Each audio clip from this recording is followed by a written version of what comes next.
Our guest is John Lee Hooker Jr. He's got a book out titled From the Shadow of the Blues, My Story of Music, Addiction, and Redemption. The son of blues legend John Lee Hooker, he was exposed to the music world early, singing in his father's shows as a teenager, but his life took a downward turn with drug addiction and crime, leading to decades in jails and prisons.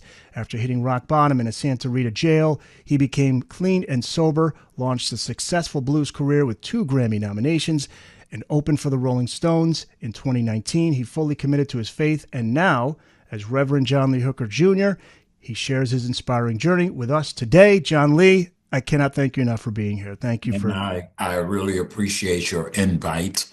So thank you for having me. Thank you for the book, too, because we chatted a little bit before we started recording. I feel like this came along at a good time for myself, and just looking at the big picture of life, and it's that big word of surrender. We all try to have complete control over all aspects of life, and you can't do that. You got to surrender to the higher power, right? Exactly.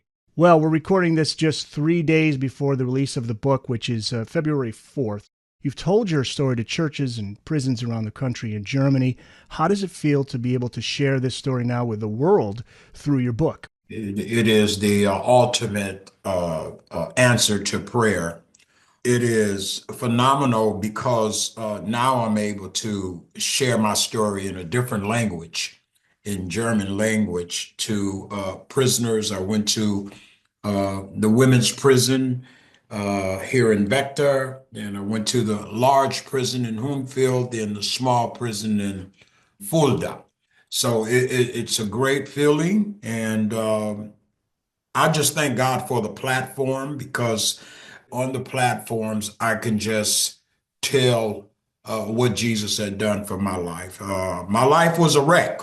My life, I'm not supposed to be here. From my perspectives, especially from others, even my parents, we don't think you're going to be alive when you turn 23. And I wrote a song about that as well. But here I am telling my story, interview after interview, church after churches, going back to America, and I'll preach and testify in 4 churches there. I will be going to 4 prisons in Alaska in May on that tour. So it's just a blessing to go ye through all the world and tell them about Jesus. That's what I do. And the great thing about a book is it's going to live on after us. So it's there for people to read in the future. Let's go back to the past, go back to the early beginnings. Your dad, he was born in Mississippi Delta into a family of sharecroppers. He left home as a teen to try to make it as a musician. He went to Memphis, then to Cincinnati, and on to Detroit, where I believe you were born. And his first hit record, Boogie Chillun, was in 48. He became more famous in 62 with the song Boom Boom. More money comes his way, yeah, but he was far from living the wealthy lifestyle of a famous musician. You said the record companies took advantage of your dad? You know, when you are growing up, you don't notice those kind of things, but after you mature and you're reading and your dad is ready to talk to you about things that are very important and to teach you from his mistakes, or not only his mistakes, but what people had done to him. And it was like one of those warnings, and this is what you don't do, and this is what you do going forward in your career. I was taught to always do things by paperwork, no shaking hands, no matter how they look and how they smile and how they laugh and what they may have. Get it on paper.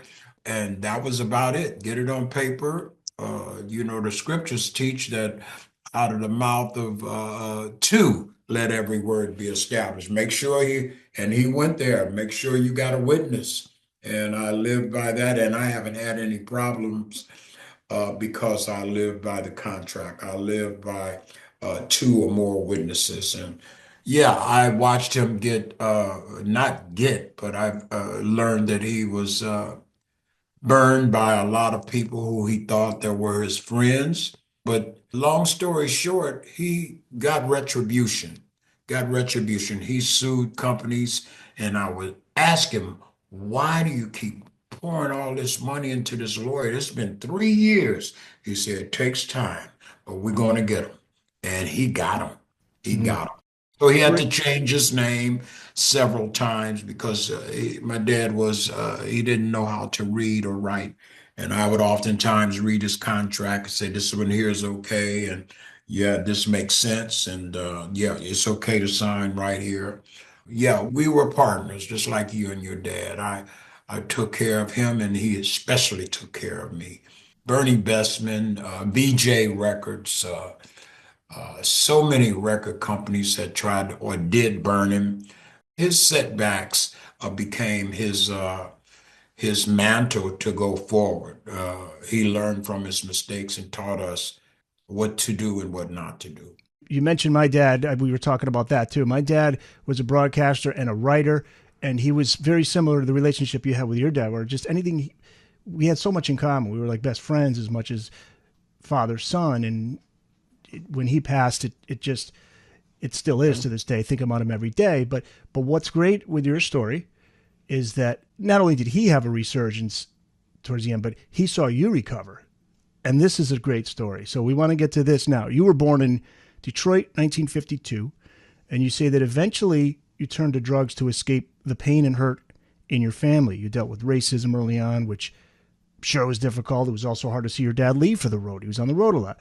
But you later write about your mom's relationship with a neighbor, Bo Collins, that was the trauma that sent you down the path to drugs. And that really feels like the devil was at work there. Like he managed to infiltrate your family through this Mhm. neighbor. It affected everybody. Can you Mhm. take us back to that time and how difficult that was for you? Well, I didn't learn of the infidelity until I was 10, 10, 11. When my dad would leave, this gentleman would show up like he was the cat with the feathers hanging out his mouth. I don't kill birds, and but he was a wolf in sheep's clothing. Let me just put it that way. That hurt. As a young boy, you recognize that something is wrong because two people who are say they're husband and wife, especially your mom and your dad. Something is not right here. And when I would protest, I would be chastised physically, and that hurt.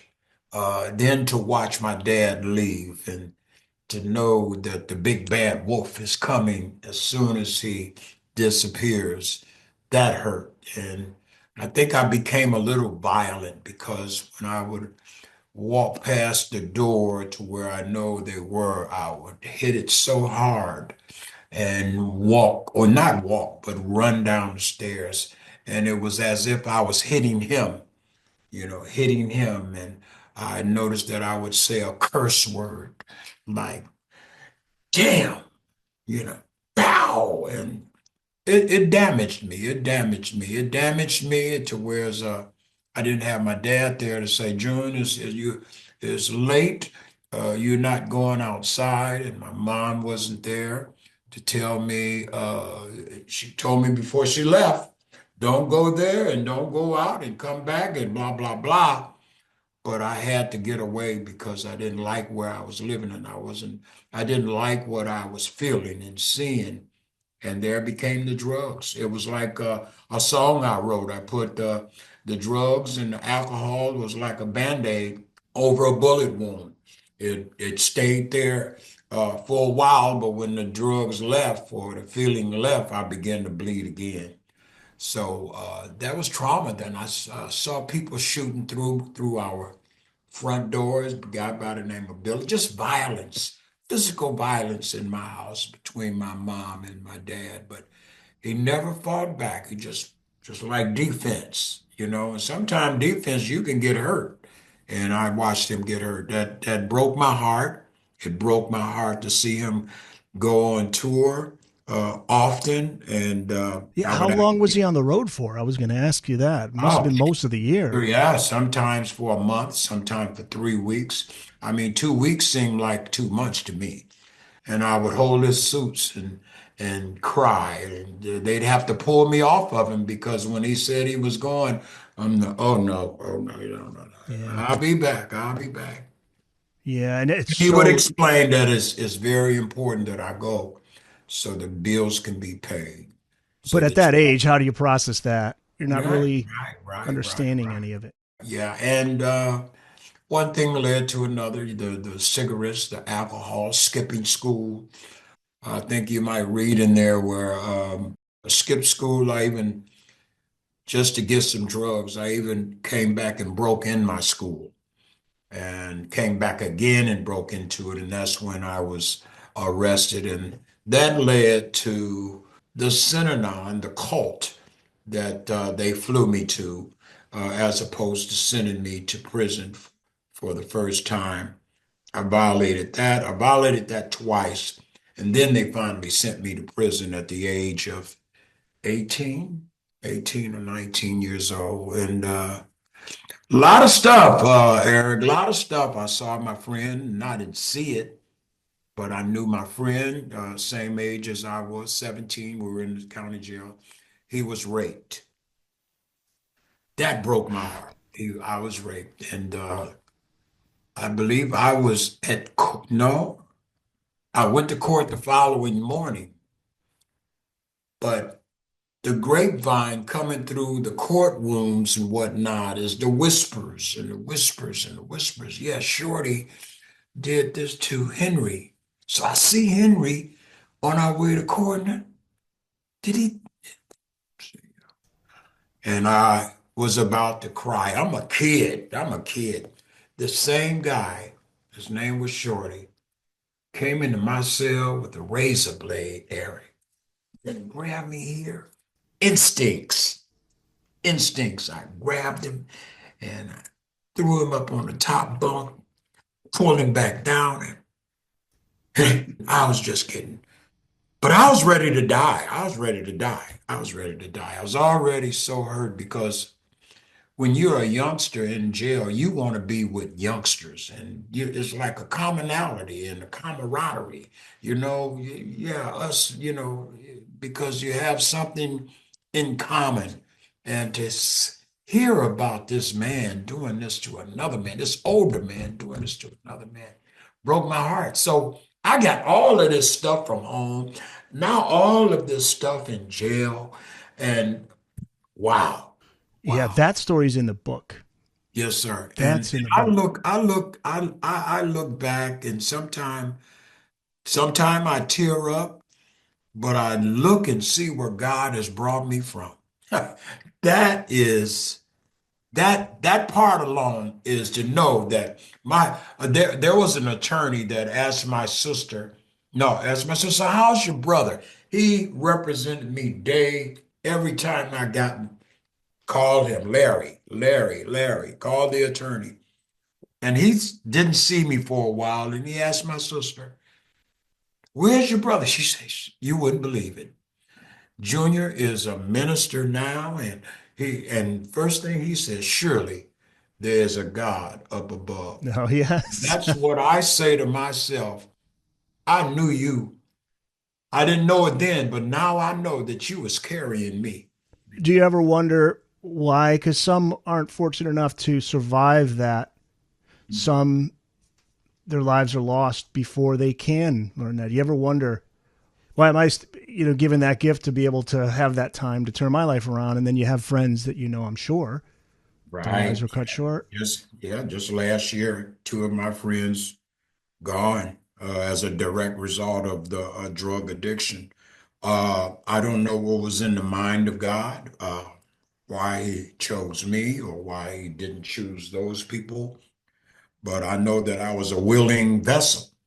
I know that I was a willing vessel. I used to walk, I used to do all my dirty work and drugs over in the Tenderloin in San Francisco. And at times, when I was just down and out because my family says, no, don't come here. We can't trust you. We don't know who you are. I used to walk the back street, and there's a song called uh, He Walked the Back Street and Cried. I actually walked down those alleys and cried and looked up to heaven and said, Lord, if you're up there and you can hear me, take this thing that's got me all messed up. Please take this away from me. And he did.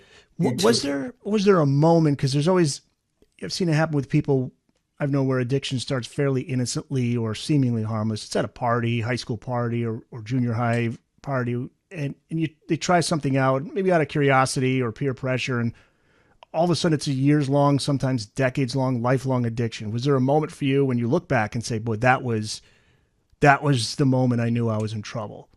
Yeah, yeah, yeah. And it wasn't when I took my first sniff of cocaine. Wasn't that?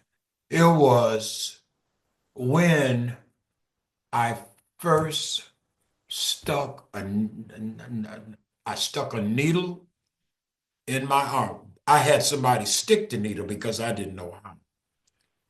But after a while, I became addicted and I knew that I didn't have the money in my pocket to feed or to get rid of the sickness that I had. And all of a sudden, there was the dog in me. I would steal from family, friends. I once tried to rob a blind man. It's in the book. And the blind man beat us up. He beat us up. But it's the dog, it's the fiend. That's when I knew that I was in trouble, especially when I didn't come home. That's when I knew something is wrong. Hmm. Yeah, and physically, that's the withdrawals, right? That starts Yeah, to kick in. yeah, yeah. And it's terrible. It's terrible. Your bones, your nose, the bowels, the fever, the shakes, and everything. You'd be like, oh my goodness. I mean, you watched Dr. Jekyll and Mr. Hyde. You watch the werewolf, the guy turned Bela Lugosi turn into the werewolf. That's that's theater, but that's real in terms of a drug addict, in terms of a crack addict, in terms of a cocaine addict, in terms of any type of addict. It's a something inside, and they call liquor spirits, but it really is the spirit of the devil. Because I had been to 25, I don't know, so many drug programs. Like I said, even a cult. I went to so many programs. Psychiatrists, doctors, everything, rehabilitation centers. Nothing could help me. Nothing. It, Change of environments. Nothing could help me until a lady said one day when I was on my way to prison. Reluctantly, I went over with the gang members to the church because they was trying to get, maybe they could meet a girl.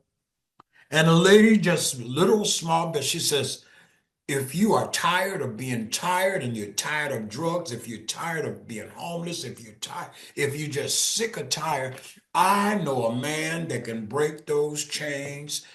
I know we can. And she said, and if you believe, and his name is Jesus, and she says, and if you believe that he can, got to be willing.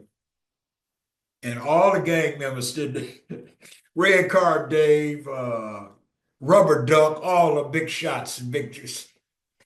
I got up there with tears in my eyes. And she said, what's your name? I said, John Lee. She said, Brother John, raise your hands in surrender. And I raised my hands with tears coming down and she led me to the Lord. that's And the word surrender. The boy, it's I one surrendered. little word, but That's it. so difficult. So That's it. difficult. I think you have to get to that point though to surrender. Exactly. Yeah, my mom is listening to this, I'm sure, because she always listens to her son's podcast. And Hallelujah. and she got me the Bible for Christmas, and this, I'm sure she's smiling listening to all of this because What a gift. she's What always a gift. telling me about this. Yeah, you have to just you got to put your trust in God, because in Christ, because you can't control everything.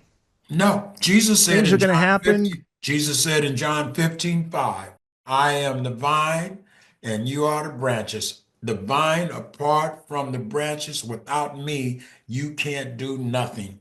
And I know that as a as a fact that I can't do nothing without him. As a song says, without him I am nothing.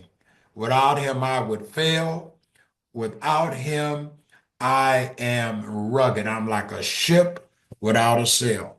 And before I left America, my late pastor told me, he says, wherever you do, always make sure that Jesus Christ is the center of your life. And that's what I live by. Him being the center, him being the center of my everything. One of the things I try to explain to my mom and folks like her, she comes from an era where she grew up, she didn't drink or do drugs, and she really doesn't understand why would you go to it. And I think one story, I think I've told her this before, the comedian Artie Lang, I remember once talked about when he did heroin for the first time. It felt so good. He knew I'm screwed. Mhm. I am screwed because that's something important to remember because that's when all the problems go away for an hour, 2 hours, maybe 3 hours. Like I used to go out drinking every weekend. I felt great 2, 3 hours. Then you wake up the next day and you're hungover, and now you got to go And back band-aid and over you a bullet and you wound, got to wait right? until the next weekend comes around so you can do it Yeah, again. yeah, yeah, Around and around you go. But yeah. that is important to remember is that the the temptation is it is an escape, it is a band-aid, as you say. It's that's the evil trying to pull you in like this is going to feel real good, just do it. Mhm, mhm. Same thing he told Adam and Eve. Right. You won't die. He knows that the day that you eat of that apple, that you're going to be just like him. And that side is, oh, you can shoot some drugs. You can take some drugs. You'll feel good. Oh, he was right. I do feel good. After effects later on down the line. You talk about breaking into the school that you were 17, and can you talk about why you did that? You were stealing something to sell it, I believe, right? Wasn't that the story? Okay, well, I had cased the place out because I was in class and I noticed that and that's when they came out with the, what do you call it, IBM with the balls, Right. the round tapper. And the alarm was two little magnets up at the door. And back then, all you had to do was just turn the lock on the top of the window. Turn the top of the window, and I turned it and made sure that it was unlocked it. And 11:30, late at night, I came back. I knew that the alarm would go off, and I climbed through the door, climbed through the window, took the typewriters, pulled them down by the cord, let them drop, took two and ran to my little raggedy car and threw him in the back seat and drove off. Well, here's what happened is that I came back again thinking that I could get away. And I came back again, but this time they were waiting on me. So the alarm was a silent alarm. It was not nothing, none of that. It was a silent alarm. And that was what deceived me. That's what deceived me because it was a silent alarm. And when I pulled those typewriters back down there and climbed out the window, police said, "Don't move." That's what happened. Yeah, to get loaded, to feed the monkey that was on my back, to feed that dog, that gorilla that was on my back. And I'm a young man. I'm young, man. I'm young, and it's Yeah. crazy. There's a story in the book of when your dad heard you singing for the first time. This is in 71. You were roommates with him. Was there ever a Yeah. point before that when you felt, Wow. Wow. Wow. Yeah. was there a point before that, though, where you had a desire to be a musician? Did you have any idea that you had inherited your dad's No, skills? Or, you always, your aunties and uncles are always, oh, you're gonna be just like your dad, and there's always that desire because he used to not sneak me, but he used to always take me through the stage room door, and now you can't come out here. You can stay right there because I used to cry if I didn't go with him, and you just stay right here now. And I used to peek through the curtain and watch him, and people just smiling and laughing and dancing and whatnot. And just watching him do what he did.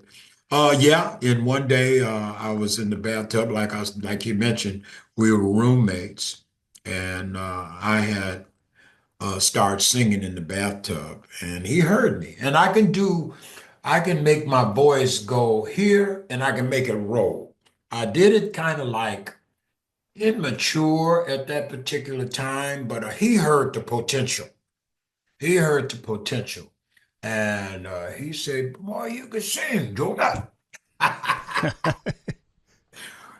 Boy, you can sing, boy." And I ain't joking. You could sing, boy. Yeah. He had a stutter, your dad, He right? would call his people and say, "Boy, I heard that boy in the same, that boy can sing, Junior."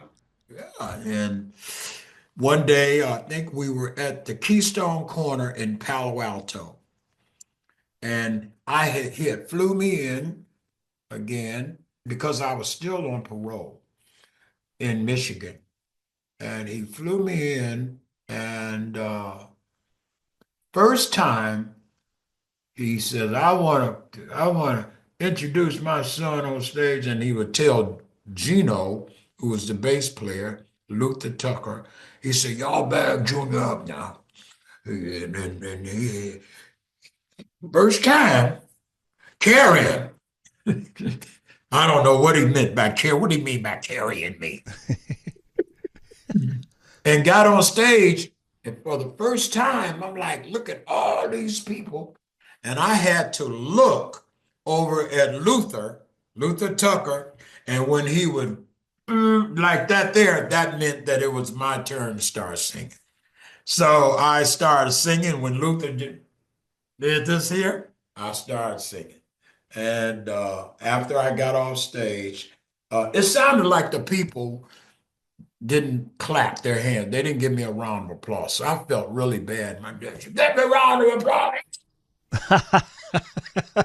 But that was Yeah. my training, and one thing led to another, and on the field training helped me, and just listening to him. Sometime we would be like us, we were roommates, and I would be in. We would play, and he just work with me. I do do. He said, "But you hear the downbeat?" I said, "I got it." Boy, and he must have had some great stories to tell you Oh from his yeah, early days. That's the thing with music to me is that's coming from somewhere up above. To me, I can't imagine a life without music. I am not a musician. I don't have that ability, but that what music does for me, it's like I can get through any day if music's there. And I would think that you agree with that. Like, where does it come from? It's like a God given gift, music. it is. It is. It is. Music. I know music came from heaven because David was a musician. Angels are singing, and Scripture says, "Make a joyful noise unto the Lord." I will sing unto the Lord, and so yeah, music came from heaven, yeah, and Yeah. inspired people to sing, Who yeah, were your sing. favorite musicians growing up? Obviously, Huh? you're a fan of your dad, I know, but what other musicians were you a fan of growing up? Well, I came up in the jazz. My dad was the blues, and I came up jazz.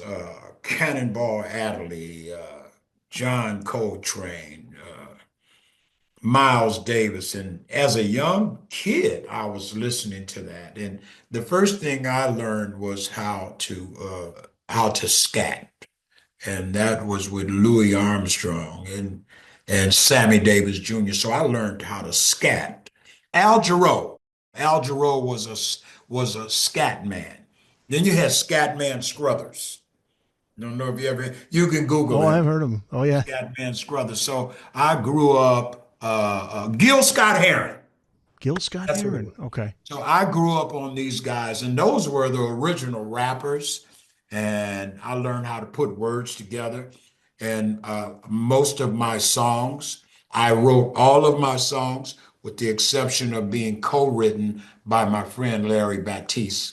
But I knew how to put words together and to make them mean something. And my dad was a storyteller. His most often didn't rhyme. He just tell the story and he put some bam out and put and people and then sometimes he growl, wow. My music I was able to put together, make it rhyme and make it mean something. Yeah. You toured with your dad every show, every city sold out. You opened with two or three songs, right, to pump up the crowd. Pump But up the you crowd. but you weren't enjoying yourself. You sometimes cried in your room. Looking back, Yeah, why do you yeah, think that yeah, was? yeah. Because of I think my joy was not a clean and sober joy. My joy happened when I was under the influence. That's when I had joy. My joy was when I had money in my pocket, when I was loaded and I wasn't sick. And I enjoyed myself, but I enjoyed myself because I had a crutch. I had a crutch. That's the only way I could enjoy myself. When I went to Canada with them, 27 days, I needed a crutch. I found where the drugs were. I searched and found where the drugs were. All I have to do is ask, hey, where they smoke marijuana at around here? Where they sell? They are down there. If there was some marijuana, somebody knew where some heroin was. Somebody knew where some cocaine was. Somebody knew. I needed to be fixed in order to function, to function. Chapter 14, titled The Con in Detroit, I'm Shot. This is like a scene out of a movie, only it really happened. Can you share this story? I was a con artist, a manipulator, and I could shake. I don't have any cards here, but I could shake cards. I can move the greasy pig. That's the three tops with the P. They called it the greasy pig because he's moving around. But anyway, to make a long story short, I pretended I was a great impersonator. And I knew that the day was the first. And on the first, there's a check that most people get. It was called ADCD, ADC checks, ADC checks. And you kind of like knew where they cash checks at. And here was a lady coming around the corner. I think she had a child with her, and she had a shopping bag, which was an indication that she had been shopping. She got paid from her check, and I stopped her.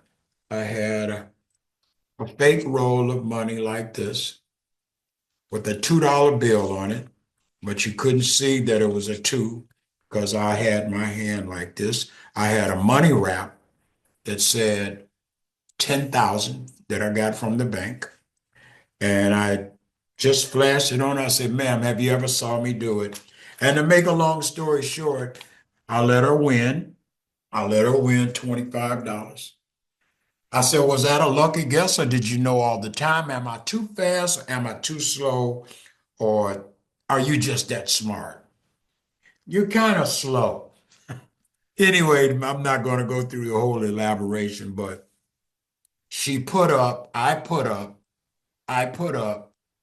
the bankroll, but I wouldn't open it up. I would tell her, I bent the card, accidentally dropped it so that she could see that the bent card was red. So when I challenged her, right, with no money down, I challenged her to find the red card. Pow. She turned to one that was bent over. Huh. Bet you the whole $800 right now. Money on the wood make the bet good. You got to put it up. She put it up. I shook it. I made him act like I made a mistake. Dropped the red again so she can see it. Turned it back over. Shook, and I'm shaking, double flash. But at the same time, when I feel it, I bend it here, bend another card, and unbend the red. So now the black card is bent. Double flash, I double flash, she see a red and she see another red. No, she see a black and she see another black. So the one that's here, right, is a bent card. She turned over the card that she saw bent red, she turned it over. and she lost all of her money. She said, please give me my money back. I said, ma'am, you lost fair and square. And she started crying and she turned and went the other way, and I went another way. I called a taxi on Jefferson and Montclair. Taxi! Jumped in the taxi. Here's how dumb I was. I went and got my heroin and cocaine, and I came back to the same place, same street, knocked on the door so that I could shoot my dope, my heroin, and my cocaine. And I'm going to spread because I got money, big money. The guy, I don't know, I forget his name. He opens the door, but he has this look on his face. And I walk in, and the guy from her husband comes from behind the door, and he's got a 38 pistol. Give me my wife money back. I said, man, I don't have no money. What are you give me the money back? I wouldn't get. And he shot me. Pow!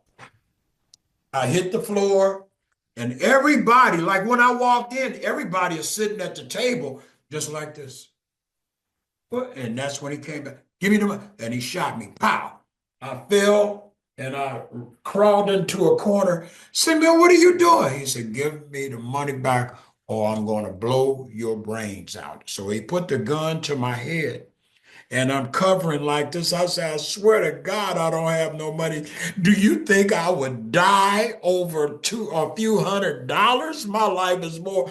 And he pulled the trigger back and then put it back in and hit me. And I still have the scar right there.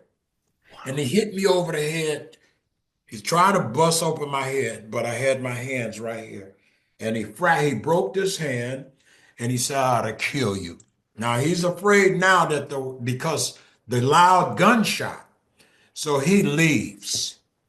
What do? I get up because I still got the drugs and I got all the money in my back pocket. That's how dumb I was. I leave that particular room and go next door, shoot my drugs, right? And have them call 911. They call the ambulance. I jump in the ambulance and they take me to the hospital, receiving hospital in Detroit. And that's how that went. But it was just, Man. I did dumb things. He could have killed me. But yeah, I was gonna say, even with your life right there, that moment, I'm gonna die right here. You still didn't say, here you go, here's the money. You Right. still stubbornly say, no, Yeah. no. Yeah. Yeah. And I Wow. tell people when I tell that story, I said, I know God just did like this here. Yeah. Mm, mm, mm. Wow. Well, I would have thought that was the rock bottom moment, but that was yet to come. That you were shot, you were stabbed, convicted multiple times, but it wasn't until you were at Santa Rita jail, you hit rock bottom, finally found your faith and ultimate recovery. What was that rock bottom moment for you? That rock bottom is, I mean, you've been homeless, you done cried in the back of the streets.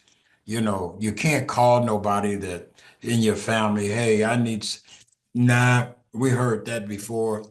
You are, we don't know who you are anymore. We can't trust you. Nope. So I couldn't call anybody. And then I was arrested because I played the con game on a priest coming from the church, Catholic priest. And I pretended to be this man from South Africa. And I had a letter signed by Bishop Tutu. And I had the South African stamp in the corner. Make a long story short, it's in the book. I knew the scripture says, and your mama will attest to this here. God said, touch not mine anointed and do my prophets no harm. Jesus said these words, woe unto him who shall offend one of these little ones. For he would rather a milestone tied around his neck and cast into the sea than to offend one of my little ones. Right? I broke this priest that was on his way to the bank. I knew, I knew that I was going to get caught one day. And sure enough, when they arrested me, I didn't even complain. I didn't even complain. And that's when I met Sister Yancey. And that's when my whole life turned around. Don't get me wrong. I failed 3, 4 times. And I always quote this scripture. because it just applies, it's applicable to me because it says that a righteous man falls 7 times and rises up again. I wouldn't give up because I hate it. And Paul said that the things that I wanted to do that was good, he said, I didn't do it, but that what I hated, that's what I did. And that's what it was with me. I hated what I did. I hated what I did, but I had to do it.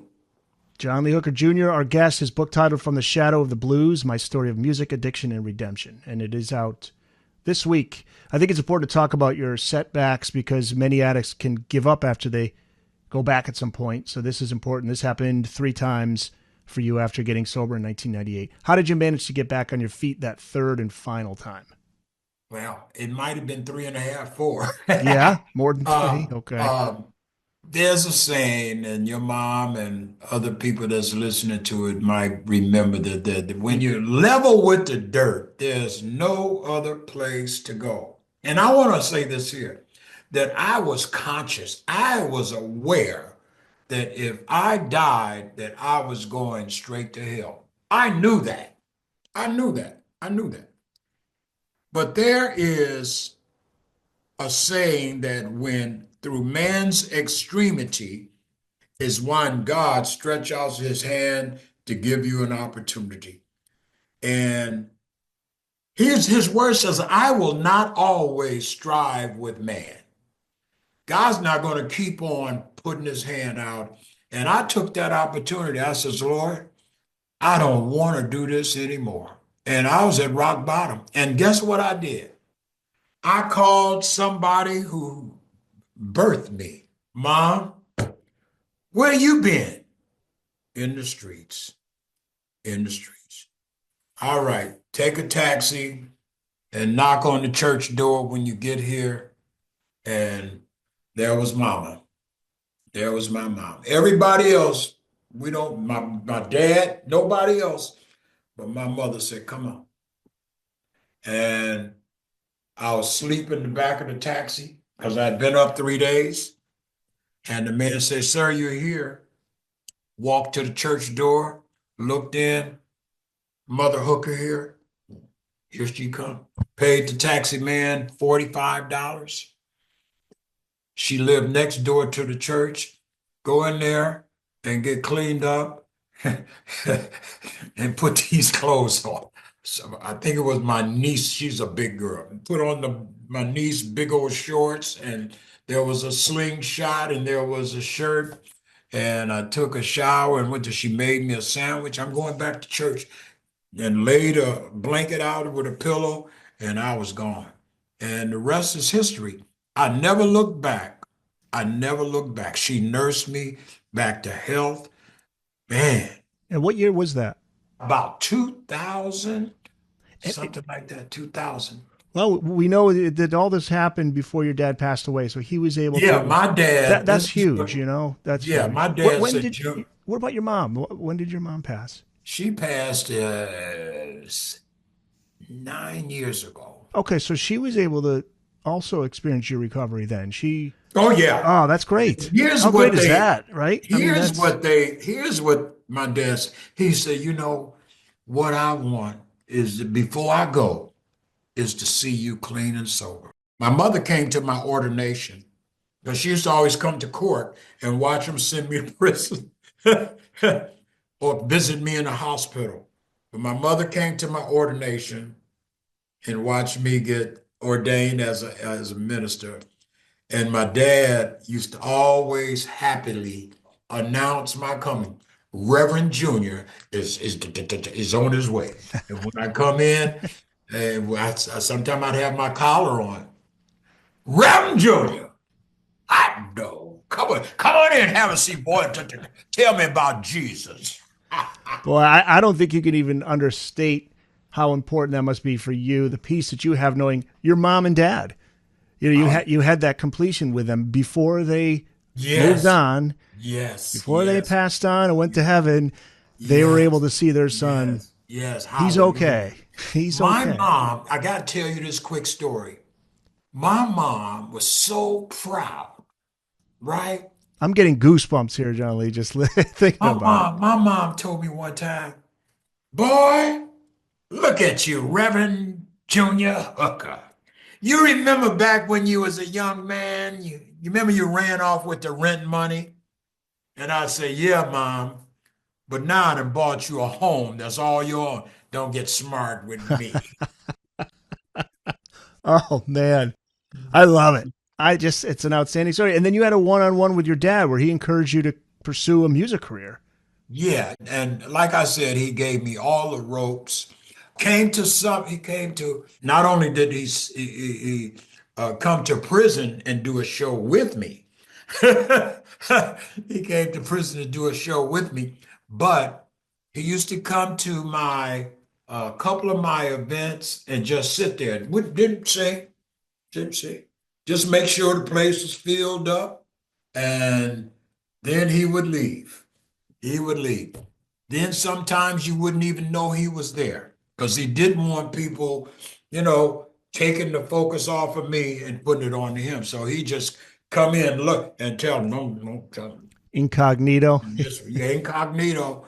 But he's so recognizable. That's what I say. How did he do that? Did he have to wear like So hat and recognizable. Yeah, sunglasses and you had some that big hat and sunglasses, and you're bartender. your first album, Blues with a Vengeance. By the way, I put together a playlist of your music so people can click the link in the show notes. It's just great stuff. I was listening to it as I was reading the book and preparing the questions. So give it a listen. Your first album, Blues with a Vengeance, released in 2004, nominated for a Grammy Award and won the W.C. Handy Award for Debut Artist. Your third album, All Odds Against Me, released in 2008, also received a Grammy nomination. So a Grammy win is coming. I know. Talk about the songs that you write. You don't sing about money, women, and wine. Those are the usual blues Yeah, I quit that. subjects. So your lyrics are about your faith. Yep. My producer, my co-writer who arranges my music, said, John, I call me Brother Rev. Brother Rev, I would, if I was you, I would just keep, you got a unique sound. Even my dad said, nobody's got your sound. You are, you original, you know? Then you got some haters that say, oh, the only reason this is that is because his name is the one. But when you come to realize the Grammys only deal with authenticity. The Academy only want originals. They don't take no copy. You can't even sound like a little bit about somebody without, you know what I mean? And so I was nominated the first time, and 4 years later, nominated again. And I just love to write. I got a song coming up that's going to be released in May, and it's called Heaven Rules. You can say it's rap, but what it really is me preaching and doing some singing. Heaven Rules with a background of about, well, they three, four, they put three layers of a choir behind it, make it sound like it's 15 people. When does Uh, that come out? that comes out in May All with a right. video. I'm gonna make sure that I send it to you Well, I've also. I've got your email, so you could Yeah, respond to mine and I send sure it to will. me. I sure Send it will. to I me. sure will. Absolutely, I man. sure will. I You, sure you will. got you got a fan here. Let's finish with a great story. The story of you praying with Keith Richards of the Rolling Stones. Yeah. So the Rolling Stones, they're their own boss. You can't tell them, but you can also offer them some or offer them choices. Well, we got these people here that are available. I would love to think, I would love to think that they said, we'll take Junior Hooker. Anyway, I received a phone call from my manager, Ron Kramer, because we were about to go and do a European tour. My European band lived in Berlin, and they asked me to stop over in Austria with my guitar player and open up for the Rolling Stones. You got to be kidding. Gotta be kidding. Because I got a picture of my dad, right, and Keith Richards in my photo album, right? So I took that picture out and made sure I put it in my little briefcase and accepted it. And went on stage, came back and got something to eat. So we're standing in the cafeteria, and someone walks up and said, Mr. Hooker, Keith Richards would like to talk to you. Really? I mean, I wasn't going to say, can I meet him? Can I? Because I don't do that. I Yeah. don't. I know some people say, you mean you didn't go and knock on the door? No, it's just something about me that I just didn't. If you walk past me like Lenny Kravitz did, Lenny Kravitz walked, hey Lenny, hey John Jr., can we get a picture? Yeah, but I'm not going to say knock on your door. And so, come on, and they escorted me. Come on, my guitar player, come on. Can I get my guitar? Come on, bring your guitar. Went over to his place. He was fenced in, can't get in there. This is in Austria. We went in, and Keith, when he saw me, he looked, by Jove, it's Junior Hooker. This is John's boy. Connie, you look just like your dad. And he was so playful that I was not accustomed to it because he was hugging me. Oh my goodness. And it just made me laugh because I never had anybody do that to me. I've And heard that about him. He's very down to earth. yeah, yeah. He told stories about him and my dad. And I remember the jacuzzi right through the sliding door, right there in the middle. Yeah, I was there. And John playing the guitar, and I'm singing, and just a lot of great stories. So I showed him the photo of him and my dad. I remember that just like I can remember my right hand. As a matter of fact, there's a couch just like that. And incidentally, it was a couch just like the one him and my father was sitting. And cameras are flashing, bam, bam, bam, and we pose. So now it's time for us to go. And I asked Keith before I left, Keith, is it okay if I prayed for you before we left? And he ran back. You know what, Junior? By Jove, I need prayer. And everybody in the room, my guitar player, Jeffrey James, he quit talking because he wanted prayer also and held everybody's hands. And I'm praying in the spirit, God, in the name of Jesus. And I can feel Keith. He's just looking at me because I look up and I talk to God and I can see Keith looking at me, just looking. Finished praying and left out. And he says, By Jove, Jr., thank you so much for that. And your dad, I loved your dad. He was my friend. Nobody like your dad. He says, and listen, Junior, if we ever want to need you again, I know where to find you at, and that's in prison.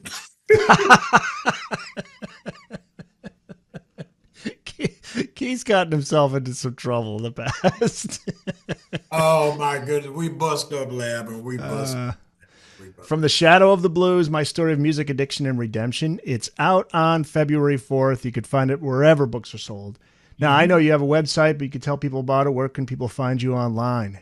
Exactly. Follow me on Facebook, follow me on Twitter, Instagram, www.johnleehookerjr.com. If you drop the junior, you'll get my dad's website, his foundation. No problem. But if you would like to speak with me, look what we have online, our music, our catalog. It'll show you how to order the book with 4 distributors. And if you need to leave me a message or have some questions or just want to chat, go click on ministry and you can type a letter to me and I'll type you right back. That's outstanding. I can't recommend this book enough to people, just as fans of music, but also just from a spiritual sense. If you are in a position where you really need some encouragement, this is the book to read. John Lee Hooker Jr., thank you so much. Thank you, Eric. What a professional interviewer you are. You made me feel just so relaxed. And tell your mom, God bless her. Yes, and I'm sure my dad's listening down as we speak. He's smiling. So thank you. And so is your dad. Hallelujah. Thanks. God All bless you, right. sir.